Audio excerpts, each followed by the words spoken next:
El ingeniero presenta Máquinas eléctricas. Capítulo 1. Transformadores. Advertencia: en este video está la información que se usa en ingeniería mecánica. La parte del diseño y construcción de transformadores tendrá su video aparte. Hola amigos, el día de hoy vamos a ver el tema de transformadores. Es un tema bastante sencillo de la materia de máquinas eléctricas. Vamos a empezar analizando el programa sintético de máquinas eléctricas para ingeniería mecánica. Bueno, se divide en dos subtemas principales: transformadores monofásicos, que nos indica que debemos ver principio fundamental de operación y clasificación. ¿Suena bien? Ecuación general del transformador. ¿Suena bien? La relación de transformación, y hasta ahí queda. El otro subtema principal es el transformador industrial.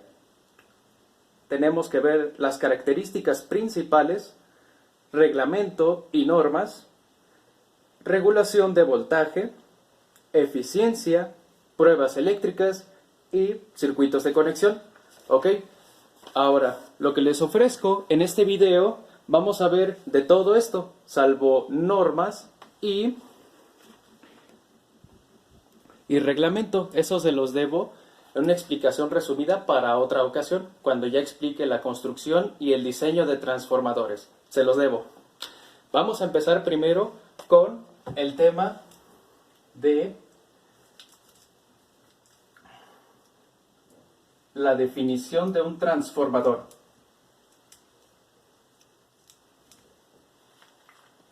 La definición formal es que el transformador es un dispositivo eléctrico que aumenta o disminuye los valores de voltaje o de corriente.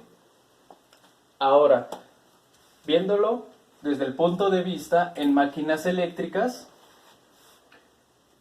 T de transformador, es una máquina eléctrica que nosotros alimentamos con energía eléctrica y obtenemos energía eléctrica. Muy distinto de lo que son los motores o generadores. Para el caso de un generador, nosotros lo alimentamos con energía mecánica y obtenemos energía eléctrica. Y en un motor, nosotros suministramos energía eléctrica y obtenemos energía mecánica. Bueno, el siguiente tema que les voy a definir es importante no solo para cuando ya estudiamos el transformador elemental, ideal y real, sino que esto es de utilidad para más adelante cuando analicemos las máquinas rotativas, o sea, ya un motor. El tema es voltaje inducido en una bobina. ¿Ok? Bueno, vamos a suponer que tengo una bobina con n número de espiras o vueltas. Vamos a ponerlo aquí porque esto es algo muy importante, n número de espiras. Ajá. Y ahora, supongamos que tenemos nosotros un imán en forma de barra. Supongamos, teniendo su polo norte, sur, o también puede ser positivo, negativo. Como quiera que esté anotado, tendrá un valor phi de flujo magnético, dependiendo si es un imán de neodimio, otro de ferrita, tendrá un cierto valor de flujo magnético. Ahora, vamos a suponer que las yemas de estos dedos van a ser las puntas de prueba de un multímetro, midiendo el voltaje en, esta anotación, de corriente alterna. Así lo colocamos al dispositivo. giramos la perilla y que sea en este logotipo. Ok. Ahora, en las terminales de la bobina pongo mis puntas de prueba. Ahora, lo que voy a hacer es tomar el imán y primero voy a colocar la primera mitad. La introducimos y en nuestro multímetro veremos un valor pequeño, pero significativo. Si meto ya lo que resta, entonces notaremos de nuevo la lectura, muy baja y momentánea. Ahora, retirándolo completo de paso, notaremos una lectura que duró un poco más y es algo más significativa. Así que, la pregunta es, ¿qué pasaría si yo metiera y sacara completo el imán una y otra vez? Ahora, a este ritmo notaré una lectura más estable, ¿sí? Y de mayor valor. Ahora, ¿cómo obtengo un mayor voltaje? Ojo que con el multímetro solo estoy midiendo la tensión que hay en la bobina, ¿ok? Así que, ¿qué pasaría si yo lo hiciera más rápido el sacar y meter el imán una y otra vez? Obtendría un voltaje mayor y por lo tanto de mayor duración en la lectura de nuestro multímetro. Ahora, con esto dicho, así es como se induce un voltaje. El campo magnético está conformado de líneas de fuerza, en este caso provenientes de nuestro imán, que como se ha visto en electricidad y magnetismo,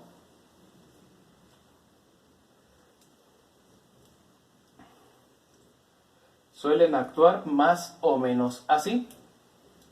¿Ok? Y lo que acaba de pasar es que el alambre conductor, envuelto en espiras de nuestra bobina, corta las líneas de fuerza del campo magnético, Phi. ¿Ok? Bueno, dicho esto, voy a introducirles la siguiente oración y a la vez voy trazando un esquemita aquí. Bueno, empezamos. Supongamos que tengo una bobina con N número de espiras que es atravesado por un flujo Phi, pero este flujo Phi está dado por una onda senoidal. Viendo lo de circuitos eléctricos, repasando, una onda senoidal se compone de esta forma. Aquí voy a poner Phi y T de tiempo, porque cambia a lo largo del tiempo. Ahora, este será positivo y este será negativo. Y obtendremos valores pico o Phi max de tipo positivo y negativo, ¿ok? Y recuerden que estas senoides están dadas por una frecuencia F, número de oscilaciones. Es decir, a mayor frecuencia serán de menor tamaño, ocuparán menor tiempo, ¿sí? Por ejemplo,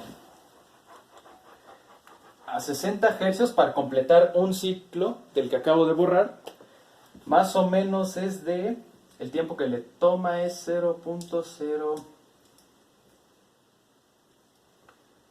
más o menos me acuerdo que esta es la cifra de cuánto toma completar un ciclo pasando por positivo y negativo, ¿ok? Ahora, aquí vamos a poner, porque Phi está dado por una frecuencia F. Ahora, con esto dicho, se inducirá una fuerza electromotriz, o voltaje en español, en las terminales de nuestra bobina de corriente alterna. Repasando un poco de circuitos eléctricos, esto es básicamente la ley de Faraday, que nos dice que si tenemos un conductor eslabonado a un campo magnético que cambia a lo largo del tiempo, se inducirá una fuerza electromotriz o voltaje. Y ahora, la ecuación para el voltaje inducido en una bobina es el siguiente. E de voltaje o energy igual a 4.44 por valor phi máximo. Este es el que nos interesa. A ver, voy a hacer un poco de espacio, voy a borrar esto.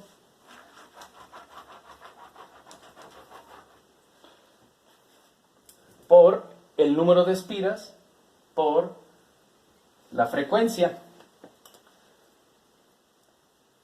Un determinante importante es que entre más número de espiras tenga, más incrementa el valor del voltaje inducido.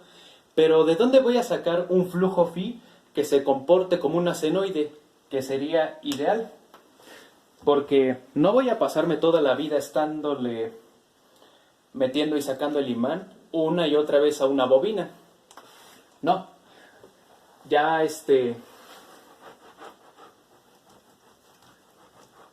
es raro en la industria encontrarnos máquinas eléctricas con imanes permanentes.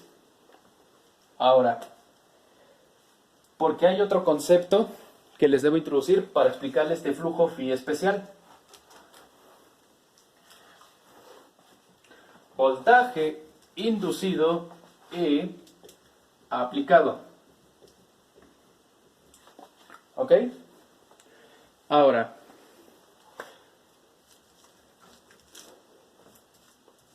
en lugar de usar imanes permanentes, nosotros usamos electroimanes. Nos resultan ventajosos. Ahora, si yo tengo una fuente de voltaje de corriente directa y la conecto a mi bobina, obtengo un imán. Se produce un campo magnético, pero es de valores fijos, así que, de nuevo, esto no es conveniente. Pero ¿qué pasaría si yo lo conecto a una fuente de voltaje de corriente alterna? Acuérdense que la corriente alterna se comporta como una senoide, así que, alimentándolo, voy a dibujar el logotipo así, como una onda. Esa es su simbología eléctrica. Lo conectamos a nuestra bobina. Y ahora, para apreciar lo siguiente, ¿qué lo hace distinto que yo lo conecte a un fuente de voltaje de corriente directa? Bueno, aquí es que los polos, por así decirlo, voy a representarlos, van a cambiar a lo largo del tiempo. Digamos, primer momento van a estar así y después van a cambiar así y luego volverán a su posición original. Este es el flujo phi que se comporta como una senoide, completa un ciclo a una frecuencia tal, y esta frecuencia está determinada por mi fuente de alimentación. En este caso, si está a unos 60 Hz, la frecuencia de este flujo magnético phi va a ser igual de unos 60 Hz. ¿Ok? Y de aquí obtengo este flujo especial que se comporta como una senoide.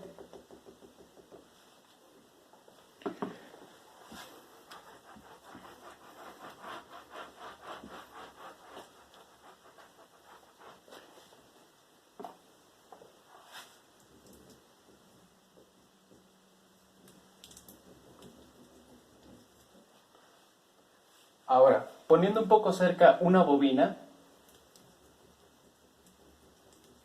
con su propio n número de espiras, aquí va a ser un n número de espiras 1 y este va a ser un n número de espiras 2, ¿sí? Ahora, lo que pasará es que este flujo con forma de senoide atravesará la otra bobina, ¿sí? Esta bobina que aquí está sin carga, se le inducirá un voltaje por este flujo phi que lo atraviesa, ¿ok? Así que, de este lado, alimento con un voltaje tal, E1, y recibo del otro lado un voltaje E2. Esto es lo de voltaje inducido y aplicado. Ahora, pasando al siguiente tema, vamos a ver lo que es un transformador elemental. Como lo que acabo de hacer ahorita, si yo pongo mis dos bobinas, así sin nada,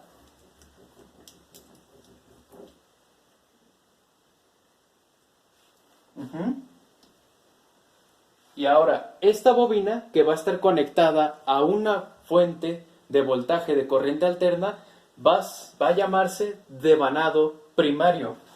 Por lo tanto tendrá n número de espiras del devanado primario. Aquí se pone el subíndice P y aquí voltaje subíndice P, y del otro lado voy a recibir en el devanado secundario que este ya se conecta a una carga con su voltaje secundario y teniendo su número de espiras del devanado secundario. Ahora visto que así ya tenemos un transformador sin tanta cosa, es importante saber lo siguiente.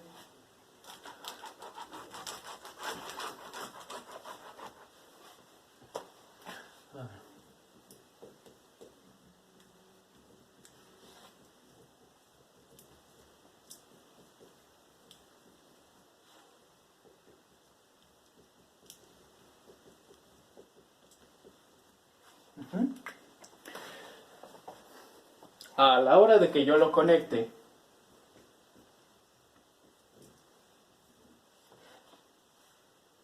se va a inducir el campo magnético y, como dije, habrá flujo que atravesará al devanado primario y secundario. Este es el flujo mutuo. Y ahora hay algo llamado flujo disperso, aquel que se va por el aire, aquel que inevitablemente se perderá. Este se llama flujo disperso. Por la presencia de flujo disperso, el flujo mutuo nunca va a ser igual en valor al flujo total. ¿Sí? Más adelante les explicaré cómo es que hay pérdidas de este tipo, para entender un poco mejor el flujo disperso.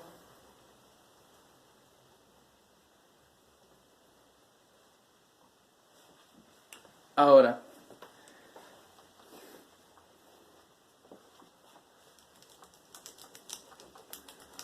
pasamos al tema del transformador ideal, que aunque es algo que nos planteamos, algo que no podemos tener en la realidad, es útil cuando ya estudiemos transformadores reales. ¿Ok? Así que, el transformador ideal. Como dije, va a haber un voltaje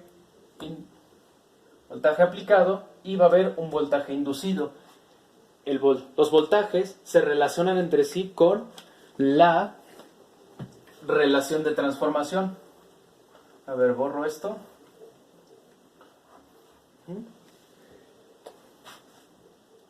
La relación de transformación se define por la letra A, así de simple. Es voltaje primario entre voltaje secundario. O igual, puede ser número de espiras del devanado primario entre número de espiras del devanado secundario. Escrito también de otra forma y con más espacio, porque ya borro esto. Tenemos que A, relación de transformación, es igual a voltaje del devanado primario entre voltaje del devanado secundario entre número de espiras del devanado primario entre número de espiras del devanado secundario. ¿Ok? Bueno. Aquí, hasta este punto ya sabemos qué pasa con los voltajes. Pero para completar la relación de transformación, es decir, cómo se relacionan las corrientes. Por eso voy a regresarme un poco y les explicaré qué pasa con la corriente. Bueno, voy a ponerlo como si fuera de circuitos eléctricos.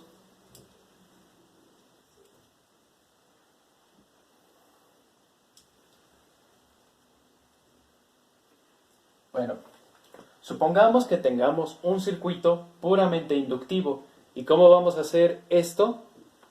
Despreciando el valor de la resistencia, es decir, que sea un valor de resistencia real como lo es un foco, una bombilla, definido por esta simbología, que tenga un valor tan bajo.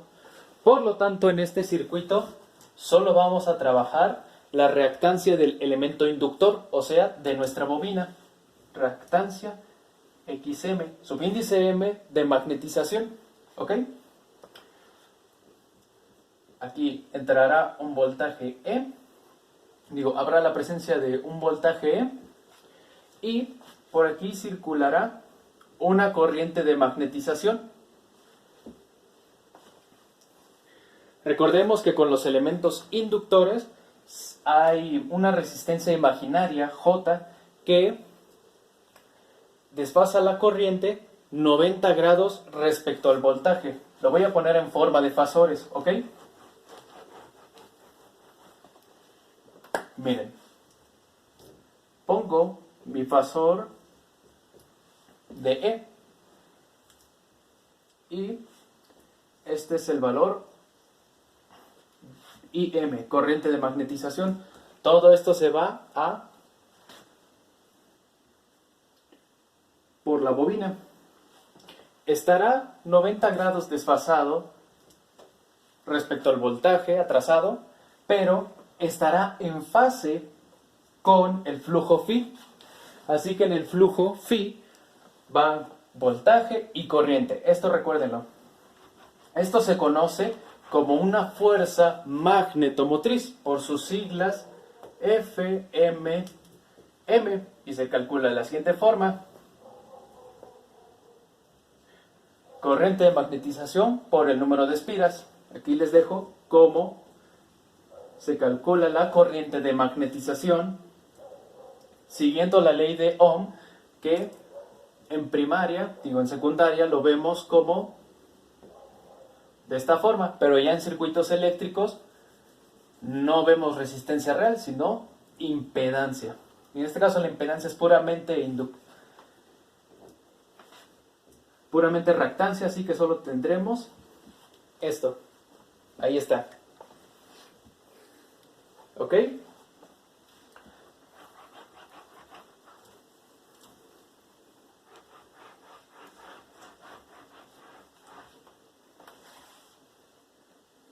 Y por lo tanto, completando nuestra relación de transformación, la anoto de nuevo: A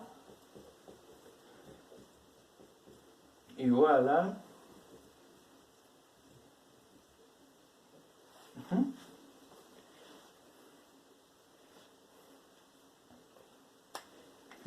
Y ahora, para saber de las corrientes, debemos tomar en cuenta que un transformador lo que hace es conservar la potencia. Esto en un transformador ideal, la potencia de entrada será igual a la de salida, porque aquí despreciamos las pérdidas. Más adelante, bueno, dentro de poco les digo qué pérdidas nosotros despreciamos.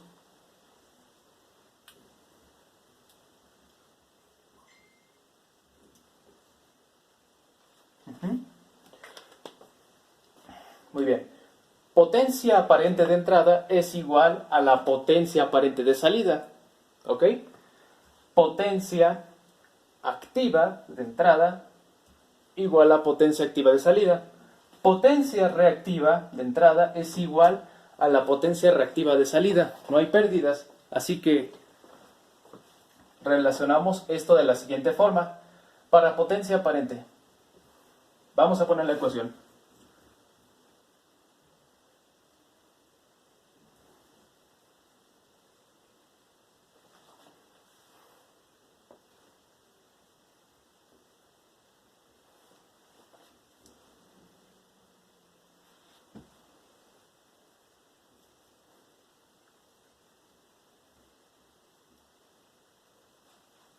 ¿Ok?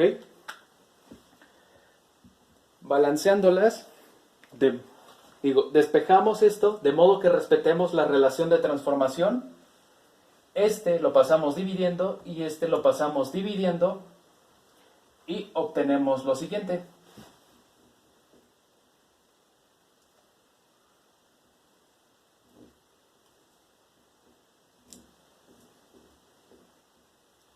¿Ok?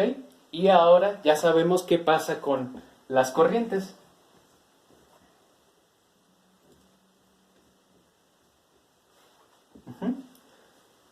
Así que también relación de transformación es corriente del devanado secundario entre la corriente del devanado primario.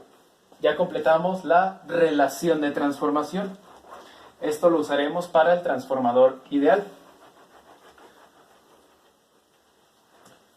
Ahorita que acabo de borrar lo que les dije, que las potencias se conservan tanto de entrada y de salida, olvidé anotar que en ese caso los ángulos de desfase de entrada van a ser iguales a los de salida. ¿Sí? Y es por eso que igual pude hacer el balance para obtener la relación de transformación donde obtuvimos esto que nos faltaba. Igual pude haberlo hecho sustituyendo valores de la potencia activa o reactiva. Pero bueno, eso ya queda como aparte.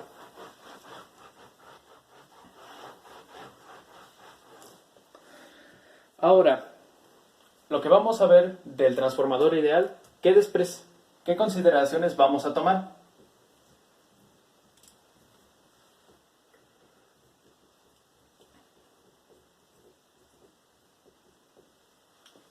Muy bien. Primero, vemos que hoy en día los transformadores, los devanados, están enrollados alrededor de una especie de armadura. Esa armadura es denominada como núcleo.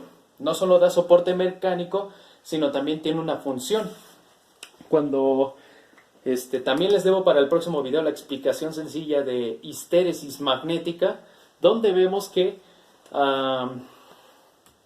el material del que están hechos las armaduras de los transformadores o los núcleos son de hierro y sílice porque tienen una curva muy delgada de histéresis, por lo que los hace materiales blandos para conducir el flujo magnético, con el fin de que en lugar de tener mis dos bobinas en el aire y puestas separadas, como en el transformador elemental, voy a tenerlas juntas. Hoy en día ya podemos encontrar que se enrollan también. Aquí voy a ponerlo.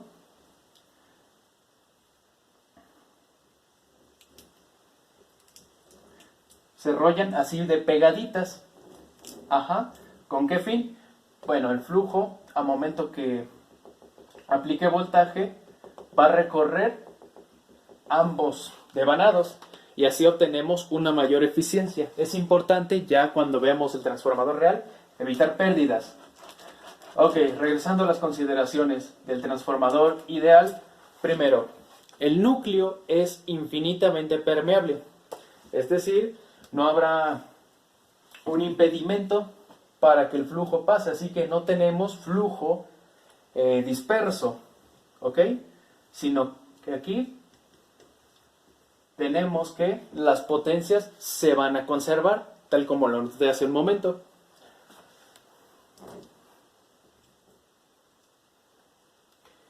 Y ahora, también despreciamos las pérdidas en el cobre por calentamiento, ¿sí? Porque ya ven que al explicar la fuerza magnetomotriz dije que la resistencia sería tan baja que la despreciaríamos.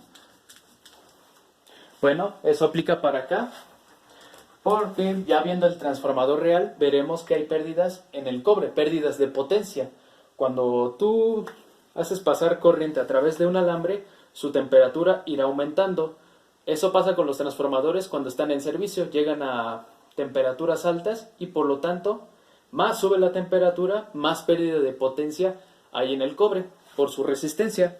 Para eso ya en los transformadores industriales, como los de potencia, hay sistemas de refrigeración es algo que veremos aparte. Así que pérdidas en el cobre, por su sigla Cu, simbología de la tabla periódica, lo despreciamos. ¿Ok?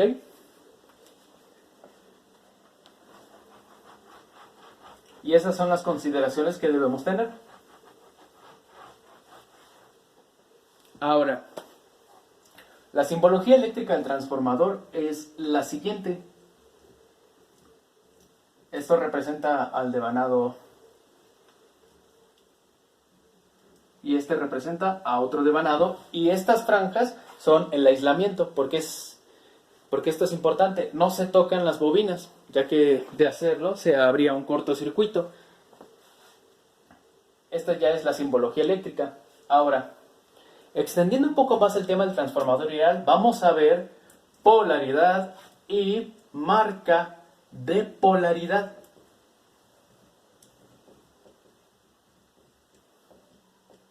¿Ok? Para no anotarlo dos veces. Ahora, los transformadores están diseñados de tal forma que el flujo viajará en la siguiente forma, atravesando ambos devanados, lo que es el flujo mutuo, ¿sí? Así que si yo conecto de la forma inversa, obtendría el flujo, en lugar de ir en la dirección que fue diseñado, sino que el contrario. Y podría funcionar el transformador, nada más que lo que obtenemos es una sustracción, es decir, no funcionará eficientemente el transformador.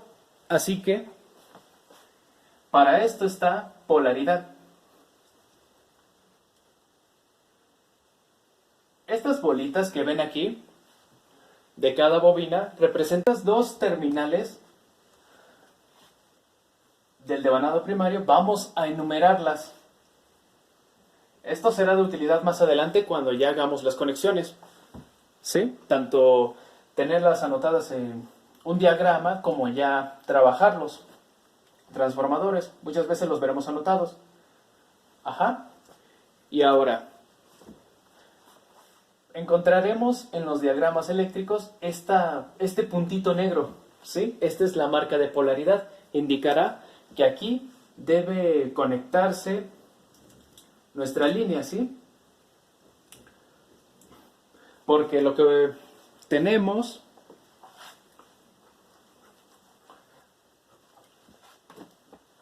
por ejemplo, en este caso de un transformador monofásico, para alimentarlo de nuestra fuente, tenemos un cable de línea y otro neutro. El neutro no es igual a tierra física. Tierra física es un elemento que protege nuestras conexiones, y mientras tanto el neutro lo que hace, es crear la diferencia de potencial. Es para que haya la tensión en el circuito, así que no son lo mismo, ¿ok? Así que, viendo esta marca de polaridad, debo conectarlo así, línea acá y neutro acá. Y del otro lado tendré línea y neutro, ¿ok? Otras veces podemos ver anotado, además de la marca de polaridad, que está el signo más, para notar que ahí debe conectarse en esta terminal la línea, ¿ok? Ahora, afuera de mi casa hay un transformador y tiene los siguientes símbolos. Aquí es H y aquí es X. High, y para denotar al debajo, ¿sí? O sea, devanado primario, y al secundario, porque llega una gran potencia de la acometida que nos da CFE al transformador, y de aquí ya ajusta los valores, o sea, en low para el consumo de las casas aquí. Bueno, esto fue polaridad y marca de polaridad. Esto es importante más adelante, ahorita que hagamos unas conexiones. Ahora, el transformador real, ¿sí? Aquí ya tenemos las siguientes consideraciones. Va a haber pérdidas en el aire, porque pese a que está en una armadura, devanados, nuestras bobinas, ¿sí? Inevitablemente habrá un flujo que se escape. ¡Ay! Ahí me voy. ¿Ok? Ahora, también habrá pérdidas en el hierro o en el núcleo. P, subíndice, Fe de hierro. ¿Ok? Porque como el núcleo no es infinitamente permeable y además no hay material que tenga una curva de histéresis de este tipo, digamos, así, sino que lo que encontramos son en materiales blandos, esta delgadita. Pero ¿por qué es importante que sea gorda o delgadita la curva de histéresis? Bueno, esto es debido a que si es muy grande, se papeará gran parte de nuestro flujo que nosotros induzcamos en la bobina, ¿no? Y al final nos quedará muy poco. Y en cambio aquí hay menos pérdidas. Así que aquí está. Y no solo eso, sino por corrientes parásitas.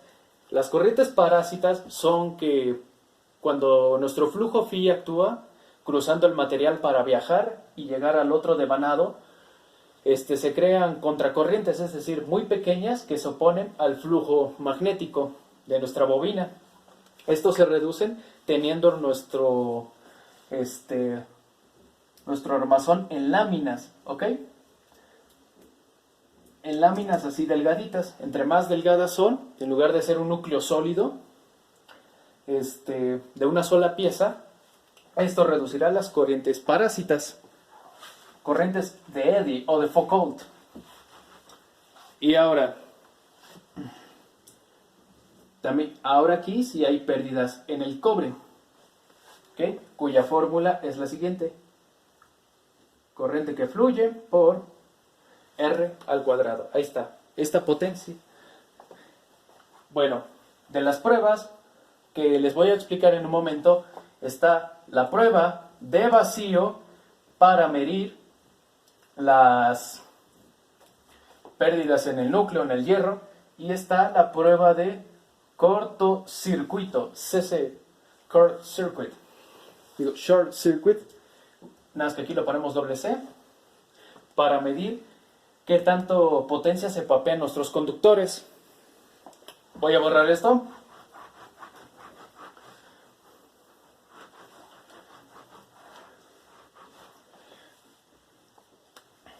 Bueno, ahora tendremos los siguientes conceptos. Veremos a un transformador discriminado de otros por su eficiencia, es decir,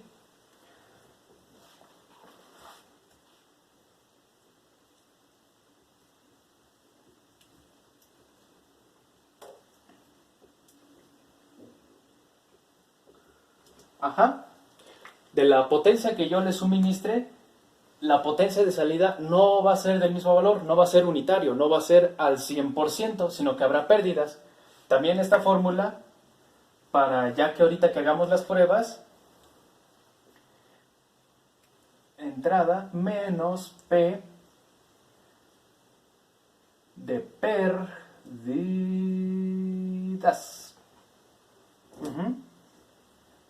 entre potencia de entrada por 100. Esta es otra forma de calcular la eficiencia de un transformador. Les adelanto que el transformador se distingue de las otras máquinas eléctricas ya que este es altamente eficiente, no tiene pérdidas como los tiene un motor, que son demasiadas. No solo hay pérdidas eléctricas, sino mecánicas, y pues bueno, eso ya con calma se los explico la próxima, que iniciemos ya con motores. Y ahora está un concepto llamado regulación de voltaje. Bueno, la regulación de voltaje no es nada más que la diferencia que tiene el voltaje de salida, o sea, del devanado secundario, que ya esté conectado a una carga, respecto al voltaje que tiene en el vacío. Esta cifra nos sirve para medir la capacidad del transformador para proporcionar voltaje sin que haya caídas. Su fórmula es la siguiente.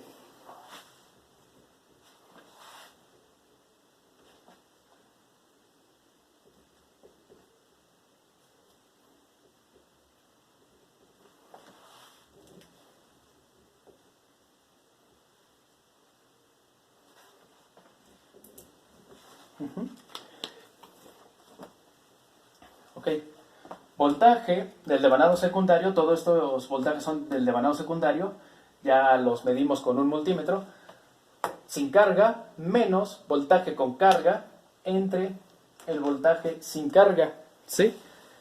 Este valor variará dependiendo de la carga que nosotros tengamos, porque la carga puede ser de una impedancia solo resistiva, o también puede ser con reactancia, o también puede tener una cierta capacitancia. Así que para esto nos sirve regulación de voltaje, esta definición. Bueno, voy a adelantarles rápido lo que es circuitos de conexión. Ahora, un transformador no lo vamos a ver así descubierto al desnudo, como los que tenemos en los laboratorios, ya con la armadura, sus espiras y así, sino que tendrá un montón de cosas. Tendrá elementos de refrigeración,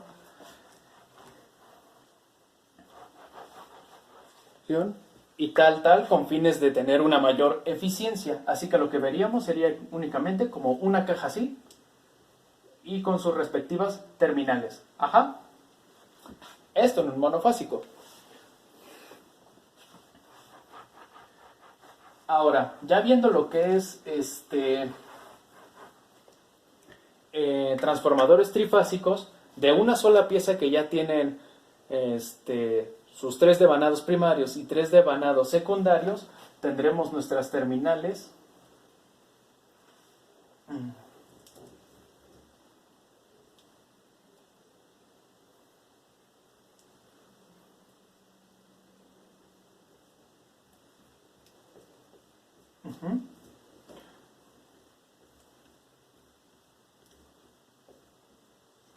Ajá. Para ya realizar lo que queramos aquí. Cada uno con línea A mayúsculas del devanado primario, y del secundario tenemos minúsculas. A, B, C, D y N minúscula, N minúscula, N minúscula, para nosotros ya realizar conexiones delta o Y, o como se llama, en estrella. Porque recordemos que en circuitos eléctricos hay ventajas al realizar conexiones trifásicas. Obtenemos voltajes mayores que si tuviéramos una sola línea, o corrientes mayores. Así que, y además por cuestiones de economía, es decir, si se avería un solo devanado de nuestro transformador trifásico de una sola pieza, ni modos, hay que repararlo completo y estaremos inoperantes. Así que en cambio nosotros realizamos algo llamado banco trifásico.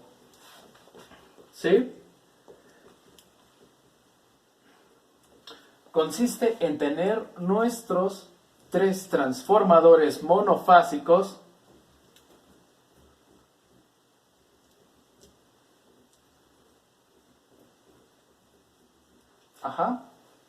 y pongo la marca de polaridad, fue un elemento importante para estos diagramas.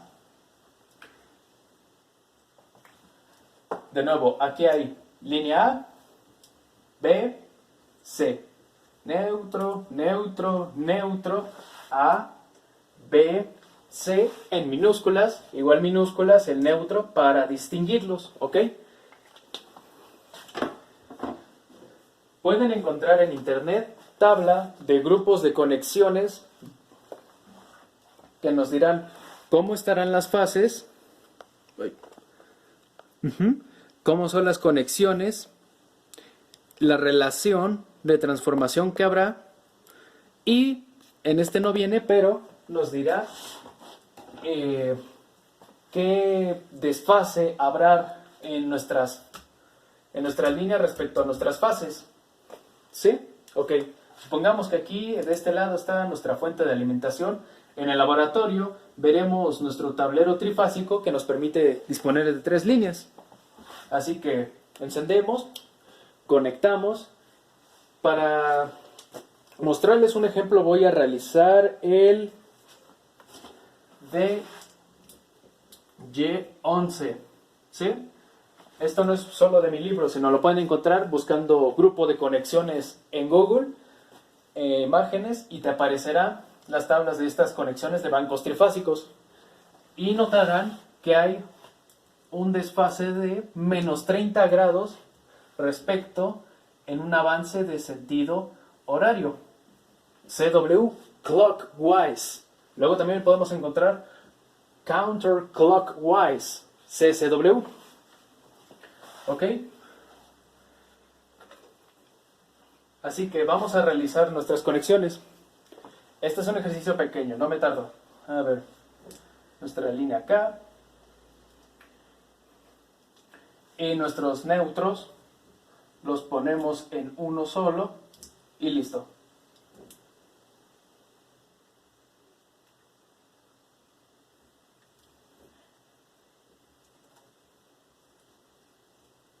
Aquí ya hicimos la conexión Y en el devanado secundario. Comúnmente se denota este como en minúsculas de ser el devanado secundario y en mayúsculas el devanado primario. Así que para este, como es en delta,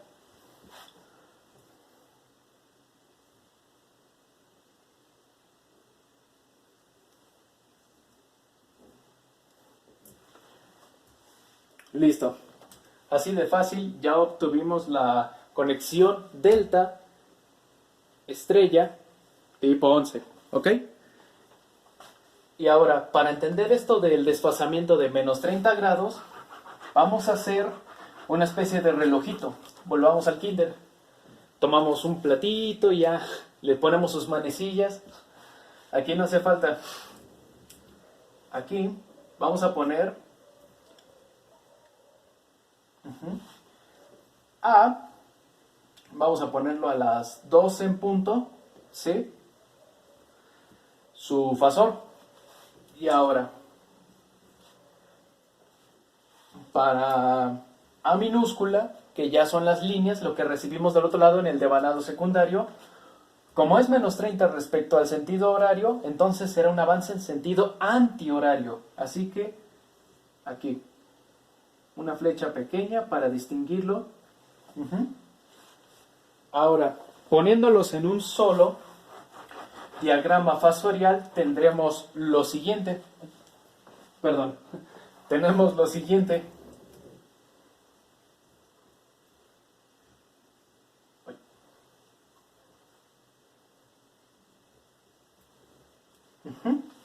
A mayúscula y A minúscula. Esto es a lo que les hablaba.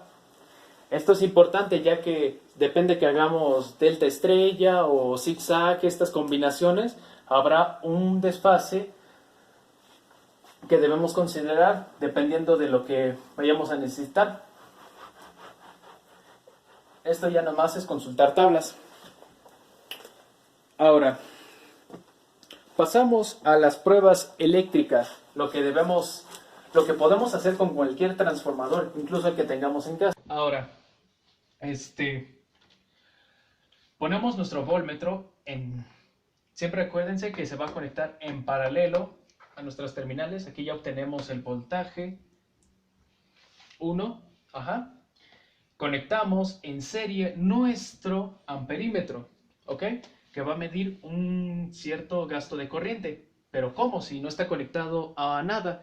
Este voltímetro no consume nada, solo lo que hace es medir aquí, voltaje E2. No está conectado a nada. E igual, conectamos el potenciómetro cuando supuestamente no está conectado a nada. Por eso se llama prueba de vacío, que no está sujeto a una carga. Así que lo que vemos aquí es que hay un gasto en el núcleo. Es decir, como dije, con la histéresis magnética del material que esté hecho nuestro transformador, que comúnmente son hierro y sílice, notaremos que se va a papear parte de nuestro flujo y también se papea potencia de vacío. ¿Sí? P subíndice O y ya. Nosotros a la hora de realizar la prueba lo conectamos a la fuente de voltaje que debe estar a voltaje nominal. ¿Sí? Si este transformador es de 127 y te da 12, bueno, lo conectas a 127 volts, ya ajustamos nuestro tablero y procedemos ya a medir nuestros valores. Y del otro lado medimos lo que hay del otro lado. Con esta pérdida no se cumple la relación de transformación al 100%, pero ojo que todavía falta otra prueba, que es la de cortocircuito. ¿Sí? A ver, lo voy a poner abreviado CC. Nada más que aquí, en el devanado secundario,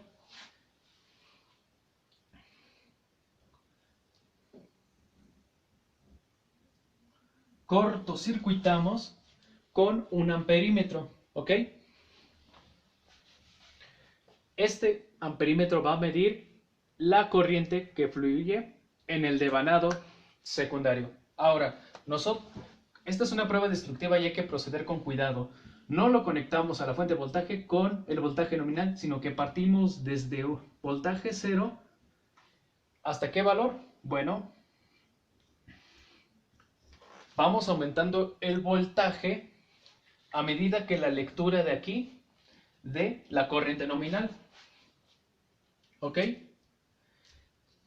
Hasta que llegue a I2 sea corriente nominal de su propio devanado. ¿Sí?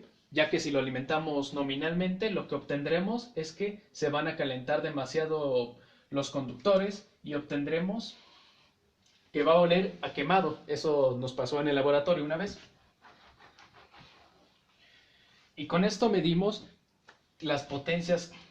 Con el potenciómetro medimos qué potencia se pierde por las pérdidas en el cobre, ya que como hay resistencia, ¿sí?, real, se cumple el efecto Joule, que circula la corriente a través del conductor y ocurre un calentamiento. O sea, esto se va en forma de calor, Q. Ajá. Y esto igual hace que nosotros no tengamos una relación de transformación que se cumpla al 100%. Medimos también aquí corriente que pasa por este punto. E igual medimos el voltaje para saber cuánto le suministramos. Tomamos nota también de esto porque es importante tener qué valores. Digamos, aquí fueron unos 20 volts a los que llegó a corriente nominal el segundo devanado, para hacer los despejes y determinar el factor de potencia del cortocircuito. Esta es consideración de los factores de potencia porque ahí nos damos una idea de qué tan eficiente puede ser nuestro transformador, cuánto se papean los conductores.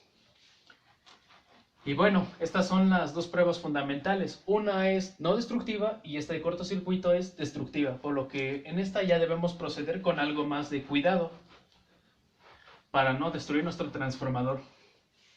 Una vez obtenido, reportado cuántas pérdidas hay, ya nosotros podemos calcular la eficiencia de un transformador cualquiera. Si tienes uno pequeño que vas a usar en tu proyecto de Arduino, determinas las pérdidas de esta forma y ves qué tan eficiente es, ¿sí? ¿Cuánto obtienes realmente? Ahora, otra prueba importante es la de resistividad,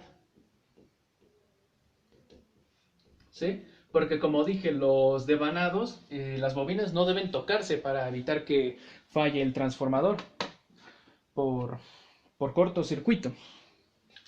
Así que voy a poner aquí la imagen de un transformador.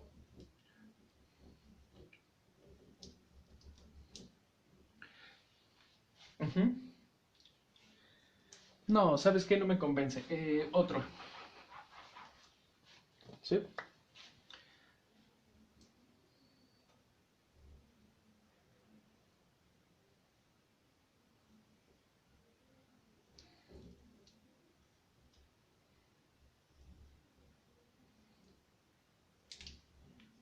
Bueno, para esta prueba formalmente requerimos un megómetro.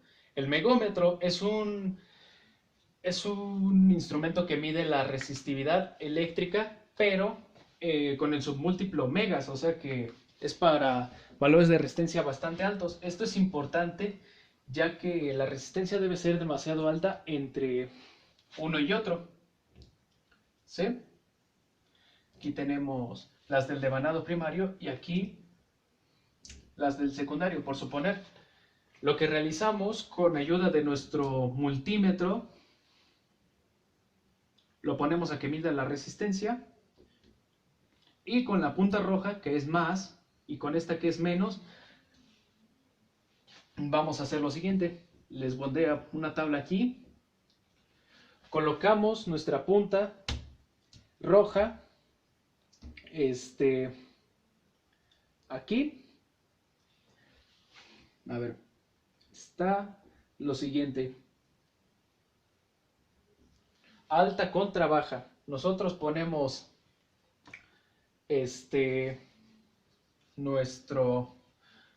nuestra punta roja en el devanado primario y la del secundario, y debe ser mayor que al alcance que tienen los multímetros. Pero si indica un valor, es decir, como unos 12 ohms, entonces está mal el aislamiento que hay, porque al estar en contacto en este estilo de transformador, usan un papel pescado. Es un aislante que permite tenerlos lo más junto posible, pero no se tocan, ¿ok? Y de aquí realizamos de nuevo con nuestras puntas roja y negra. Aquí ahora es a la inversa, baja contra alta, ¿sí? ¿Qué aislamiento hay de el devanado secundario contra el devanado primario? ¿Ok? Y luego está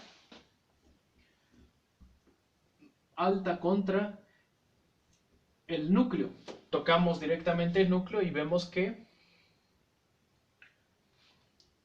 medimos su resistividad. E igual baja contra el núcleo. Se indica en nuestro multímetro, de lo que dispongamos, un valor bastante alto en mega ohms, o que simplemente checando el manual de nuestro multímetro diga, me parece esta franja, pues en el display, pues significa que el valor es demasiado alto para el rango que tiene tu dispositivo. Con un megómetro ya observaremos valores de unos, no sé, 35 mega ohms o unos 400 incluso. No solo es para transformadores de potencia, sino también el que tengamos en nuestra casa, de nuevo, cuando vayamos a realizar un proyecto Arduino. Bueno amigos, esto ha sido todo lo de transformadores. De verdad que